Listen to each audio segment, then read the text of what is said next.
Good afternoon. This is Akashvani. I'm Anuja Kumar with the midday news.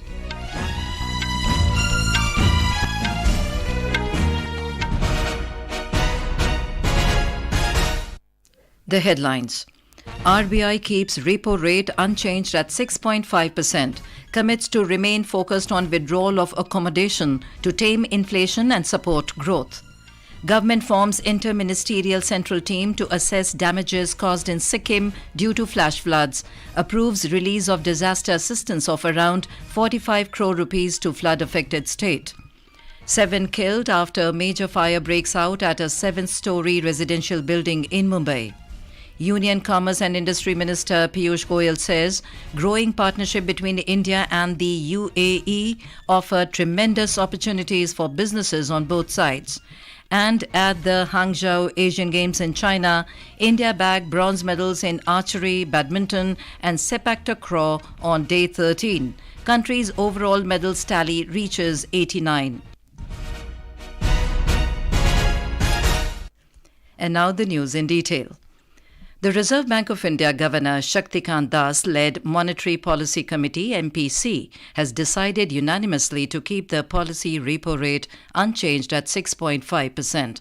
This is the fourth time in a row that the MPC has decided to maintain the status quo on the repo rate. The repo rate is the interest rate at which the RBI lends money to the commercial banks. The decision was taken during the 3-day MPC meeting of the RBI, which began on Wednesday.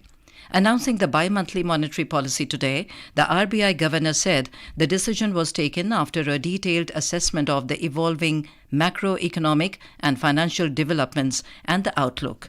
He said the RBI will remain focused on withdrawal of accommodation to tame inflation and support growth. It decided unanimously to keep the policy repo rate unchanged at 6.5%. Consequently, the standing deposit facility rate remains at 6.25% and the marginal standing facility, that is MSF rate, and bank rate at 6.7%. The MPC also decided by a majority of 5 out of 6 members to remain focused on withdrawal of accommodation to ensure that inflation progressively aligns to the target while supporting growth. Mr. Das said the RBI may consider open market operation sales of government securities to manage liquidity consistent with the stance of monetary policy. He said operations will depend on the prevailing liquidity conditions. The RBI governor said the central bank has also retained the real gross domestic product or GDP forecast for financial year 2023-24 at 6.5%. Headwinds from geopolitical tensions and geoeconomic fragmentation, volatility in global financial markets, global economic slowdown and uneven monsoon, however, pose risks to the outlook. Taking all these factors into consideration, real GDP growth for the current financial year, that is 2023-24, is projected at 6.5%. Similarly, the Consumer Price Index-based inflation for financial year 2023-24 is projected at 5.4%.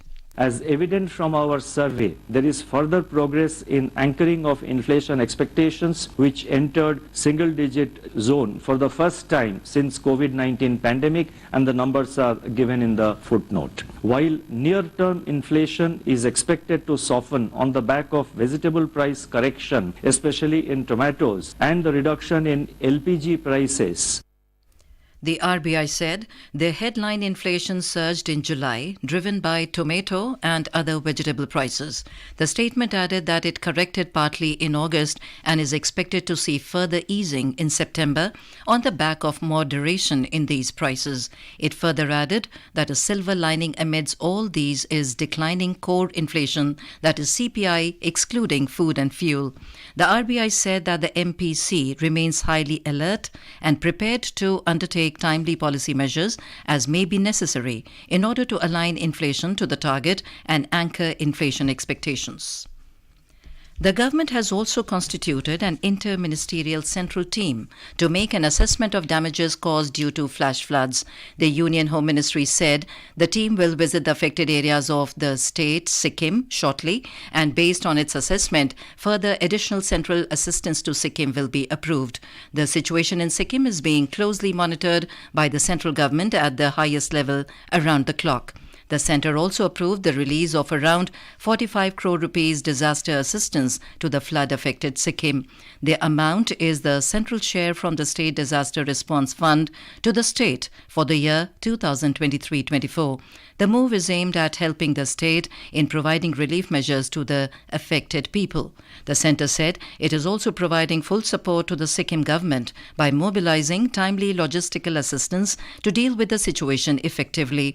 They include the deployment of adequate teams of National Disaster Response Force, Indian Air Force helicopters and Army personnel, along with necessary search and rescue equipments.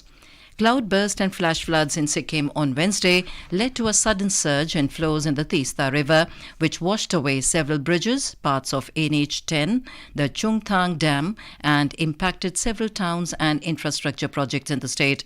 The devastating flash flood also claimed 19 lives. The State Disaster Management Department said 103 people, including Army personnel, are missing. Additional resources in terms of teams of Tiranga Mountain Rescue, tracker dogs, special radars have been brought in to assist in the search operations for the missing Army personnel.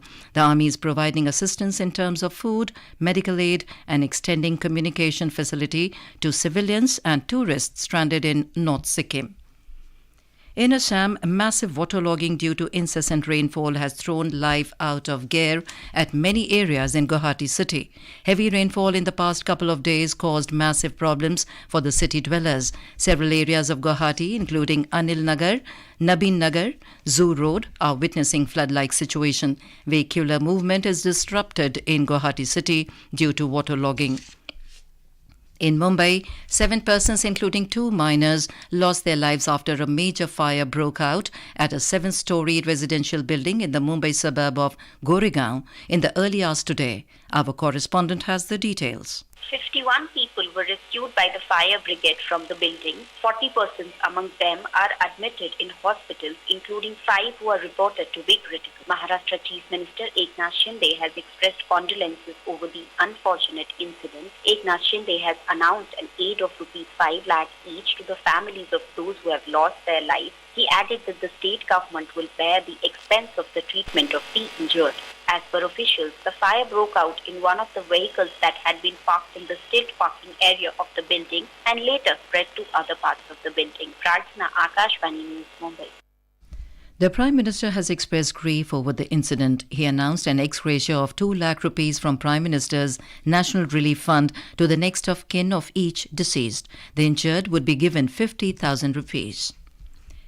The Election Commission is holding a meeting with its observers in New Delhi. It is believed that the meeting will focus on finalizing strategy to ensure smooth conduct of assembly polls in Rajasthan, Madhya Pradesh, Chhattisgarh, Telangana and Mizoram. Recently, the poll body took stock of the poll preparedness in these election-bound states. The Commission is likely to announce elections in the 5 states in the next few days. Arunachal Pradesh State Election Commission today announced the PI polls to 54 Gram Panchayat and 2 Zilla Parishad constituencies spread over 23 districts in the state. The date of issue of notification will be 9th of October. The last date of filing nomination will be 16th of October. Last date of withdrawal of nomination will be 21st October. The date of poll is 6th of November and the date of counting will be 8th of the next month. State Election Commissioner Rinchin Tashi in a press briefing in Itanagar today informed that the Model Code of Conduct has come into force with the announcement of the by-elections in the jurisdiction of the respective Zilla Parishad and Gram Panchayat constituencies. This is Akashvani giving you the news. For quick news updates round the clock, follow us on our Twitter handle at AIR News Alerts. Union Minister of Commerce and Industry Piyush Goyal has said that the rising economic growth of India and the UAE and the strengthening partnership between the two countries offer opportunities for businesses on both sides to tap into for faster growth. Addressing the meeting of top business leaders from India and the UAE hosted by Abu Dhabi Chamber, he said that the crucial areas of collaboration between India and the UAE range from food security, education, energy security, climate change mitigation to space technologies. He added that the promotion of each other's cultures and initiatives like the Startup 20, B20, the UAE India Business Council and Bharat Bazaar will play important roles between the two nations. The 9th G20 Parliamentary Speakers Summit, P20, will be held in New Delhi from 13th to 14th of this month. Within the G20 Parliament 20 is an engagement group headed by the speakers of the G20 countries, and it aims at bringing a parliamentary dimension to global governance. The main theme of the P20 is Parliament for One Earth, One Family, One Future. Briefing the media in New Delhi today about the summit, Lok Sabha Speaker Om Birla said 25 speakers, 10 deputy speakers, along with 50 members of parliament, among others, will participate in this global event. G20 देशों की संसदों का एक सम्मेलन 12, 13, 14 अक्टूबर को नवनिर्मित India international convention and expo centre Yashobhoomi Dwarka में आयोजित करने का निर्णय हुआ है। इस सम्मेलन में G20 देशों की संसदें और उसके आमंत्रित देशों की संसदें और उसके अलावा अफ्रीकन पैन इंडिया की संसद के वर्तमान पीठासीन अधिकारी इस सम्मेलन में आएंगे। ये सम्मेलन में करीबन 25 पीठासीन अधिकारी, 10 वाइस प्रेसिडेंट और 50 से ज्यादा सांसद इस P20 सम्मेलन में आएंगे। World Cerebral Palsy Day is being observed today. This day serves as a platform to raise awareness about cerebral palsy, support those living with the condition, and advocate for greater inclusion and understanding. Cerebral palsy is a group of disorders that affect a person's ability to move and maintain balance and posture. The theme for this year's World Cerebral Palsy Day is Together Stronger. Talking to Akashvani News, Professor Shefali Gulati, Department of Pediatrics at the All India Institute of Medical Sciences, New Delhi, elaborated on cerebral palsy along with the symptoms, treatment and methods to cope with the challenges faced by those having cerebral palsy. Today on the World Cerebral Palsy Day, the theme is Together Stronger. Everybody, the patients, the professionals, all other citizens of the society, they all have to get together and help these children live their meaningful life. And we have the color of this day is green, which reflects youthfulness, new growth as a hope and advancements in treatment and acceptance. On to sports now.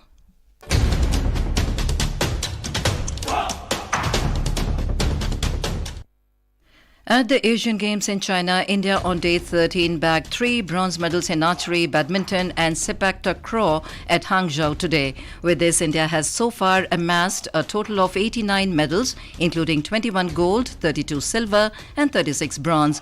India is currently at the 4th place in the medal standings. This is India's best ever performance at the Asian Games. In archery, India won bronze medal in women's recurve team event. The trio of Ankita Bhakat, Bhajan Kaur and Simranjeet Kaur defeated Vietnam 6-2 in the bronze medal match.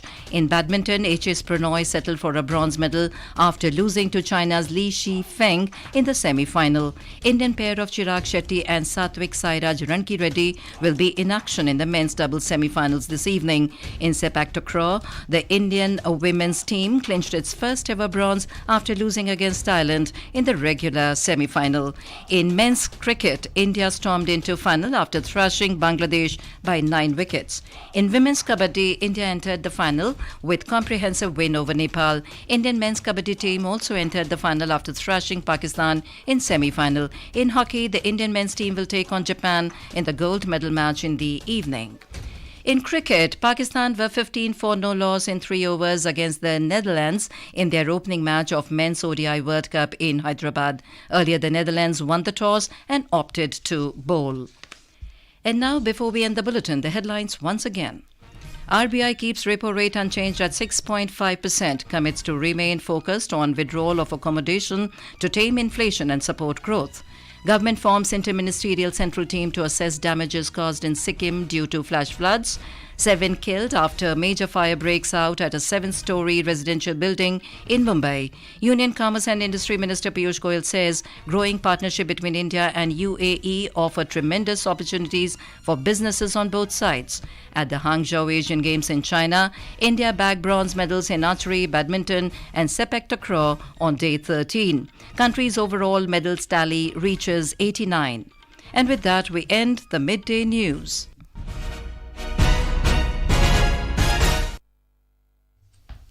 नमस्कार दोपहर समाचार